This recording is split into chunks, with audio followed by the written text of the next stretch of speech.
മലയാള സിനിമയിൽ തന്നെ ഫാസ്റ്റസ്റ്റ് 50 കോടി ക്ലബിലേക്ക് എത്തുന്ന ചിത്രങ്ങളിൽ ആദ്യത്തെ 10 എണ്ണത്തിൽ ഇടം നേടുവാൻ പോവുകയാണ്. പിന്നീടുള്ള ദിവസങ്ങൾ അത് 4 കോടിയിലേക്ക് വരുന്നു. അതിനുശേഷം വീണ്ടും വീണ്ടും സ്റ്റഡി ആവുമ്പോൾ അതെന്താണെന്ന് പരിശോധിച്ചിരുന്നു.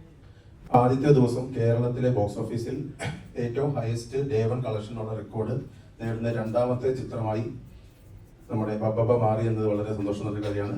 ഏകദേശം ആദ്യ ദിവസം 7 കോടിക്ക് മുകളിൽ കളക്ഷൻ നേടുന്ന മലയാള സിനിമകളിൽ 2ാം സ്ഥാനമാണ്. ആദ്യത്തെ ദിനത്തിൽ 7 കോടിക്ക് മുകളിൽ കളക്ഷൻ നേടുന്ന രണ്ട് മലയാള ചിത്രങ്ങളേ ഉള്ളൂ മലയാള സിനിമയിൽ കേരള ബോക്സ് ഓഫീസ് ഡേ 1-ൽ. അതിൽ രണ്ടാമത്തത് ബബ്ബയാണ്. അതേപോലെ ഡേ 1 വേൾഡ് വൈഡ് കളക്ഷൻ എന്ന് പറയുന്നത് 15 കോടി രൂപയ്ക്ക് മുകളിലായിരുന്നു. ഇപ്പോൾ ചിത്രം ക്രിസ്മസ് കഴിഞ്ഞ് 2ാം വാരം പിന്നിട്ടുകൊണ്ടിരിക്കുകയാണ്, 2ാം വാരത്തിലോട്ട് കടന്നിരിക്കുകയാണ്.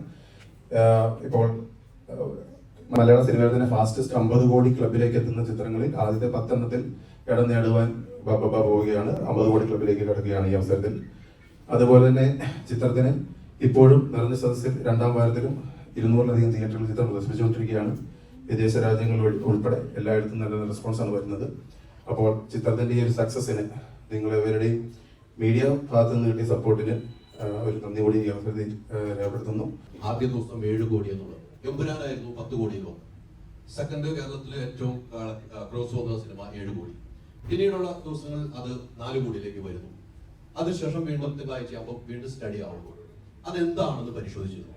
നമ്മുടെ ടിക്കറ്റ് ബുക്കിംഗ് സ്റ്റാർട്ട് ചെയ്ത് ഫസ്റ്റ് മണിക്കൂർ തന്നെ നിങ്ങളെല്ലാം ശ്രദ്ധിച്ചിട്ടുണ്ടാവും. 17,000 ടിക്കറ്റ് എന്നുള്ള ഒരു റെക്കോർഡ് റേറ്റിൽ ടിക്കറ്റ് വിറ്റു. ആദ്യത്തെ ഒരു മണിക്കൂറിൽ തന്നെ 24 ഹവേഴ്സിനുള്ളിൽ 1,77,000 ടിക്കറ്റ് ബുക്ക് മൈ ഷോ വഴി വിറ്റഴിഞ്ഞു. ബുക്ക് മൈ ഷോ എന്ന് പറയുമ്പോൾ മനസ്സിലാക്കണം, കേരളത്തിലെ ഒരു 70% തിയേറ്ററുകളിലുള്ള ആപ്പാണ്. ബാക്കി സ്വന്തമായിട്ടുള്ള ആപ്പും ടിക്കറ്റും സൊമാറ്റോ പോലെ മറ്റു ആപ്പുകളും ഉണ്ട്. അപ്പം അത് യഥാർത്ഥ കണക്കല്ല. അപ്പോൾ 1,77,000 ടിക്കറ്റ് 24 ഹവേഴ്സിൽ വിറ്റ് കഴിഞ്ഞു. 7 കോടിക്ക് മുകളിൽ ഡേ 1 പറഞ്ഞ പോലെ ഒരു ഹിറ്റ് നമ്പർ വന്നതിന് ശേഷം രണ്ടാമത്തെ ദിവസം 2 കാര്യങ്ങളാണ്. ഒന്ന്, അവതാർ എന്ന് പറയുന്ന ഒരു ഹോളിവുഡ് ചിത്രം വന്നു. അതുകൊണ്ട് തന്നെ നമ്മൾ 93 സ്ക്രീൻസ് 2ാം ദിവസം കട്ട് ചെയ്തു. ഒന്ന്. രണ്ടാമത്തെ കാര്യം എന്ന് വെച്ച് കഴിഞ്ഞാൽ സ്വാഭാവികമായിട്ട് ഏത് പടം കഴിഞ്ഞാൽ നമുക്കറിയാം, ഈ പടം ഫസ്റ്റ് ഡേ 8 മണിക്കാണ് തുടങ്ങിയത്. രാത്രി ലേറ്റ് ഷോ 250-ലധികം ഷോസ് ആഡ് ചെയ്തിട്ടുണ്ടായിരുന്നു ഫസ്റ്റ് ഡേ തന്നെ. സെക്കൻഡ് ഡേ നമ്മൾ 8 മണിക്കല്ല, സ്വാഭാവികമായിട്ട് 10 മണി തൊട്ടാണ് ഫാൻ ഷോ ഒന്നും ഇല്ലാത്തതിനാൽ ആഡ് ചെയ്തത്. അപ്പോൾ അതിൻ്റെതായ ഒരു 20% ഷോസിന്റെ കൗണ്ടിലും കുറവ് വരും, 93 സ്ക്രീനിലും വരും. അതുകൊണ്ടാണ് 4 കോടി എന്നുള്ള സ്വാഭാവികമായ ഒരു പരിണാമം മാത്രമാണ് 4 പിന്നെ സ്റ്റെബിലൈസ് ചെയ്തു എന്നുള്ളത്. ഇപ്പോഴും പക്ഷേ നമുക്ക് പറയാൻ പറ്റുന്ന കാര്യം എന്ന് വെച്ചാൽ, നിങ്ങൾക്ക് എല്ലാവർക്കും അറിയാവുന്നതുപോലെ പടം ഇറങ്ങിയതിന് ശേഷം ഭയങ്കരമായ റിവ്യൂ ബോംബിങ് തന്നെയാണ് ചിത്രത്തിനെതിരെ സോഷ്യൽ മീഡിയയിലെല്ലാം ഉണ്ടായിരുന്നത്. റിവ്യൂ ബോംബിങ് ഭയങ്കരമായിട്ടുണ്ടായിരുന്ന ഒരു ചിത്രമാണ്. പക്ഷെ സാധാരണ ഇൻഡിപെൻഡന്റ് ആയിട്ടുള്ള ഇൻഡിവിജ്വൽ പ്രേക്ഷകരുടെ റെസ്പോൺസ് നിങ്ങൾ ഇൻസ്റ്റയിലായാലും ട്വിറ്ററിലായാലും ഫേസ്ബുക്കിലായാലും നോക്കിക്കഴിഞ്ഞാൽ വളരെ പോസിറ്റീവാണ്. പക്ഷെ കടുത്ത ഒരു റിവ്യൂ ബോംബിങ് നേരിട്ടൊരു സിനിമയാണ് എന്ന് പറയുന്നത് യാതൊരു ഇതുമില്ല.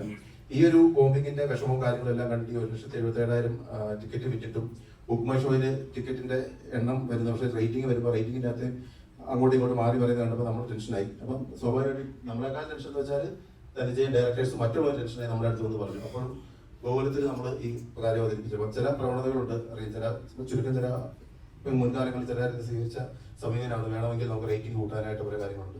അപ്പോഴും ഗോപാൽ സാറിന്റെ അടുത്ത് നമ്മൾ ഇതിനെക്കുറിച്ച് അദ്ദേഹം അറിഞ്ഞിട്ട് നമ്മൾ ഇതേ അവതരിപ്പിച്ചപ്പോൾ അദ്ദേഹം പറഞ്ഞത്, സിനിമ നിർമ്മിക്കാൻ വേണ്ടി എത്ര കോടി രൂപയാണെങ്കിലും നമുക്ക് കൊടുക്കാം, പക്ഷേ സിനിമ നിർമ്മിച്ചതിന് ശേഷം അത് പ്രേക്ഷകരുടെയാണ്.